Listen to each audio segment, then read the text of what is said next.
ఈ రోజు మనం వచ్చేసి చౌటుపల్లి మండలం తంగడపల్లి గ్రామము మోహన్ రెడ్డి గారి ఆవుల షెడ్డుకు రావడం జరిగింది. సార్ నమస్తే సార్, నా పేరు వేణు, నేను feed Bazaar company regional manager ని.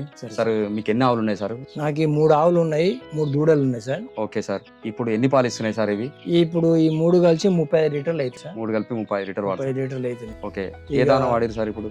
మీ 22 నెంబర్ ఈ దాన వాడిన ఫీడ్ బజార్ దాన ఫీడ్ బజార్ దాన వాడిన కాడ నుంచి ఇది ఒక 2 లీటర్లు పెరిగింది. ఓకే సార్, అదనంగా ఇది ఒక 1.5 లీటర్ పెరిగింది, అదొక 1 లీటర్ పెరిగింది. ఓకే, దాన ఎంత ఇస్తున్నారు సార్ ఫీడ్ బజార్ దాన? ఫస్ట్ దానికి 2 కేజీలు ఇస్తున్నా. 2 కేజీలు ఇస్తారు. దీనికి కేజీ, దానికి కేజీ. అంటే ఇంత ముందుకు వేరే దానా వాడుతూ దాంతో పాటుగా ఇది కలుపుతున్నారు అలా అది మొత్తం ఇది ఒకటే కాదు, ఆ దాని ఏదైనా కలిపి ఇది 2 కిలోలు దానికి, కిలో దీనికి, కిలో దానికి. సో ఫీడ్ బజార్ దానా అదనంగా 2 కేజీలు వాడినందుకు ఒక ఆవు పైన 2 లీటర్ల పాలు పెరిగినాయి. అంతే సార్.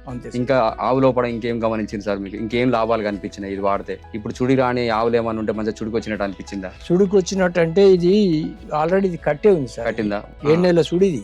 ఓకే, 7 నెలల సుడి అయినా కూడా పాలు ఇస్తుంది. అది 2 నెలల సుడి. ఓకే, ఇప్పుడు ఈ చుడి ఆవుగిన మీరు ఫీడ్ బజార్ దాన వాడితే పాలు పెరిగినాయా? పెరిగినాయి. ఆవు కూడా మంచిగా తింటుంది, ఆరోగ్యంగానే ఉంది. ఇంకా ఫీడ్ బజార్ కంపెనీకి మీరు ఇంకేమైనా చెప్పాలనుకుంటారా సార్? మాకేమైనా చెప్పాలనుకుంటున్నారా మీరు? మంచిది సార్, మాకు మా ఆవులకు మాత్రం మంచిగా ఉన్నది. మీరు సప్లై మంచిగా చేయండి, ఓకే, మంచిగా ఉంటది. ప్యాడ్ కూడా పెరిగే ప్రయత్నం చేస్తాము. చెయ్యరు మీరు జర ఇంకా ఉంటే చెప్పుంటే ప్యాడ్ పెరిగేది, దానికి మేము కూడా చేస్తాం. చేస్తాను సార్, తప్పకుండా మా కంపెనీ నుంచి సరేనండి, ఉంటాను మరి. Okay sir.